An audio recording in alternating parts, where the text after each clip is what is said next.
Hi, I'm Danny. And I'm Si. Welcome to Business in a Brew, a podcast dedicated to all things business with the occasional cover. We take a business story, theory, or something we just want to chat about and give it a dusting of our own special personality and sense of humour, combined with our experience and knowledge. We're both business graduates and have run our own businesses for many years. We can't wait for you to listen. Have you started? Yes, I've started. Hello. I'm going to try and do something that's serious. I've got a hideous feeling that what's actually going to happen is you're going to ask me a load of questions I don't know the answer to. And it will become apparent that light-hearted topics are my zone of genius. And you can stick to and they're complex not mine. ones. Yeah, which is why this works so well together. I know. But I'm going to give it a go. But there is an elephant in the room. Is there? Nice jumper. Thanks. So that's not an elephant. That's a Christmas pudding. It is. Yours hasn't got any batteries in it. No, But they could be listening to this in March. You think so? And then they'll think we're unseasonal. Oh, well, any month. It's not a festive story. It's not, but hey. I have to sit like this because otherwise I can't face you when I talk. And if actually I face can't forward, see the pudding. Yes. That's just a nice pudding. Do you like my pudding? Yeah.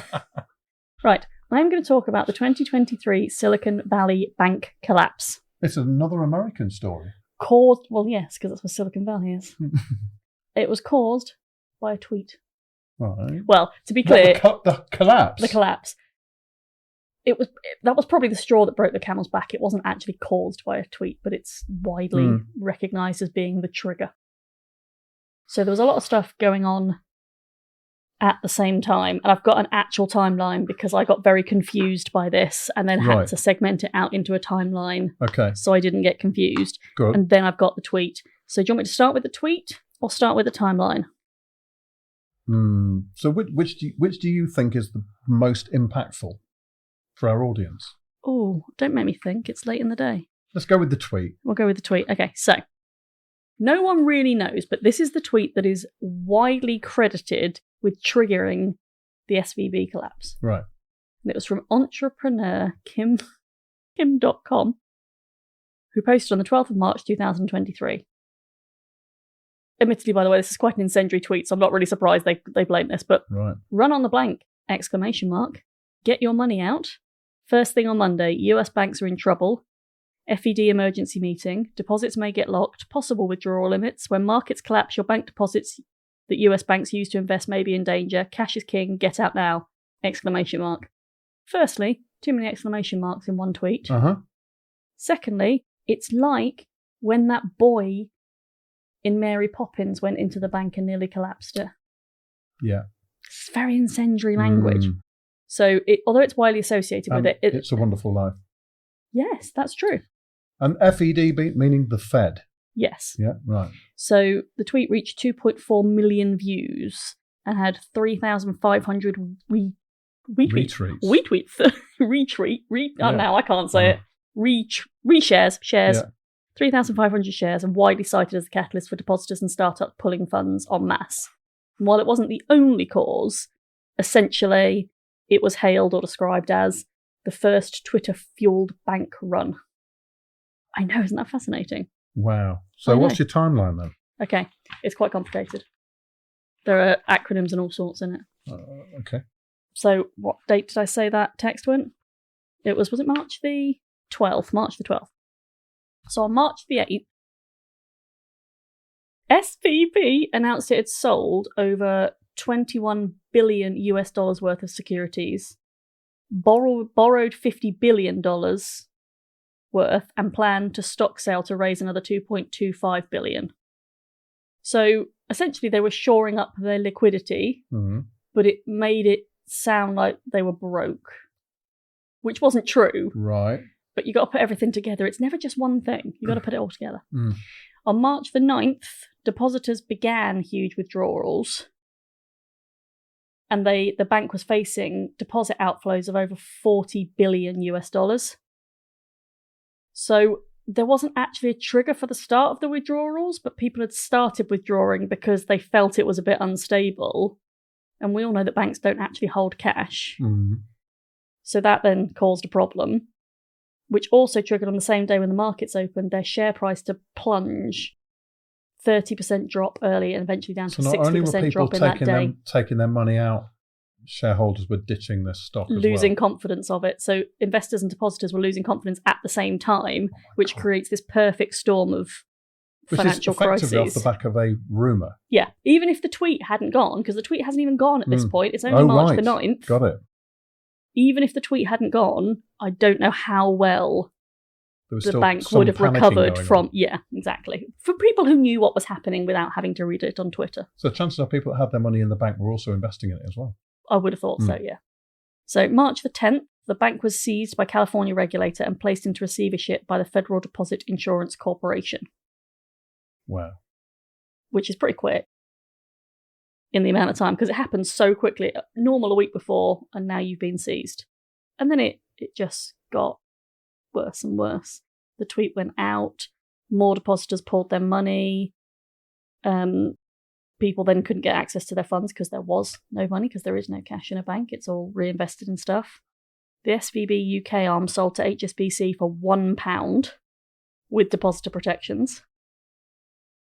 Wow. Because of course, a US bank run will still globally impact other branches and other banks around the world.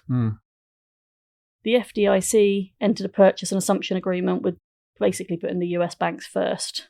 So they were basically, we're going to look after ourselves and not worry about anyone else in the world. Okay. So the whole thing had structural issues, but it was the first one that was ever actually triggered by this kind of mass awareness through social media. I mean, it's happened. You've had runs on banks before. It's been caused by run. You've walked into the pub and gone, oh my god, I just don't trust Bank X. I'm going to take my money out. It's better if it's under the mattress. And everyone in the pub goes, yeah, that's a great idea. I'm going to do that too. I've never done that. No, I know you haven't done that. Nor would you keep your money under a mattress. Your mattress would be 70 million feet in the air. On that penny you have. Princess and the Pea, we were talking about before. I can still feel that penny with 17 mattresses.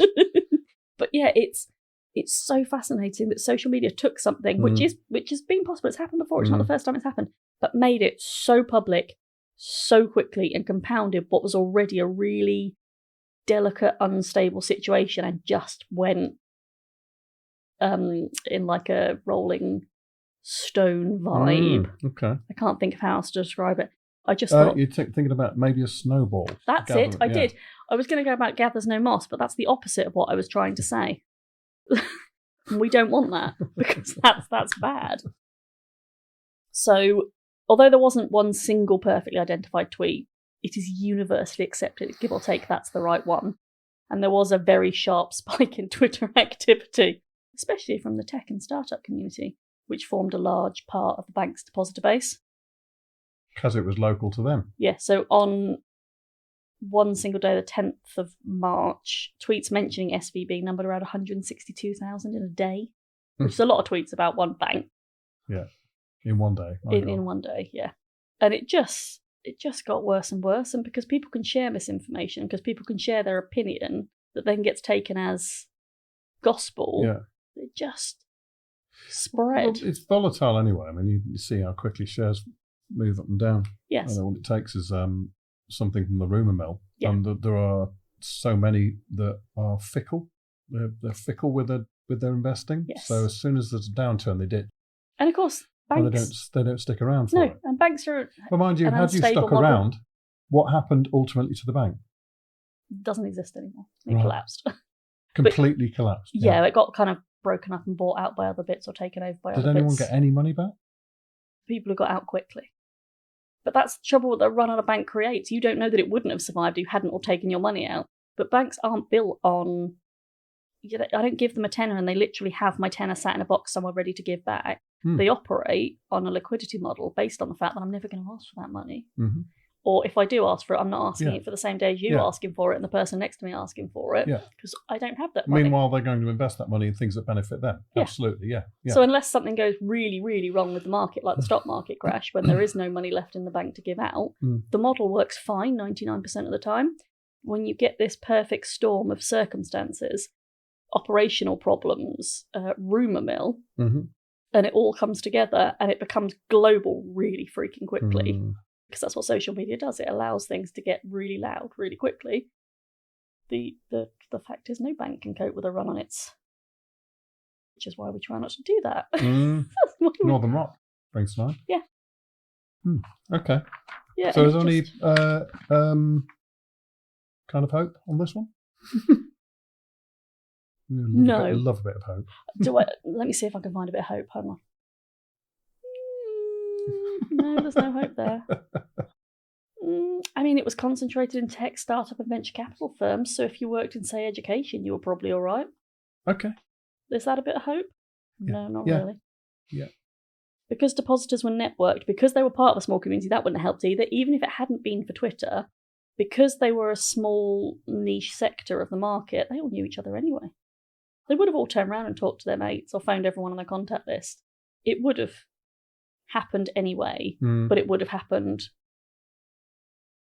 more slowly than it did, because it just went digital so quickly. Yeah. It just went so quickly. It's funny. Of course, I've never even heard of it. It was that niche. It was that niche, yeah. But it's Silicon Valley, it's America. It didn't directly affect us. It's not the type of industry we work in. But it will have had. And also, you've never been a massive Twitter fan. Never been big on Twitter. Still, I'm not. Very stressful platform. You have to tweet like a million times a day. Not that you tweet anymore. What do you do now? Do you X? Do you post? No, I can hear it. Fair enough. You don't like social media at all, do you? I see its benefits, but yeah, you could also see its dark side. No, fair enough. Yeah, it's all right. But yeah, it just fascinated me that something that could happen anyway. Yeah, because I know how unstable the banking industry is, and I know how unstable the liquidity model is, but that could be exacerbated so quickly. But we also know how quickly investors can put into something as well as take out of. Yeah, and we've had those discussions about people who invest in really stupid stuff without doing due diligence. I can't even say it. Yeah, you can't. You're struggling doing due diligence. Yes. If I say it slowly, it's easier. So yeah, you're right. It swings and roundabouts. It goes. I think it is up and down, which is the same as swings and roundabouts. Amazing. Oh, I did a bank collapse. Woo! Woo for me! Yeah. And who was it that is reputed to have put the tweet out originally? Someone whose name ended in the word .com. Hang on. I had to write it down because I've... They had their name changed to Kim.com. I imagine that was her handle rather than her actual... His. All right, or his. I imagine that was their Twitter handle rather than their parent given name, because .com, not a well-known surname. But who knows? Dot could have been their middle name. Dorothy, Kim Dorothy Com. That's right. There you go. There's the hope. There's the hope bit. Kim Dorothy co.uk. KimDorothy.org. Yeah. It could be. You're right. Yeah. Thank you. Thanks for that. It's all right.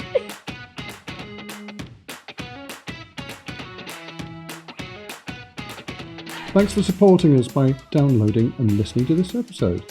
And a massive thank you also to Donnie, Emily, Nat and Lewis and the BTD Studios for all your expertise in bringing our podcasting dream to reality.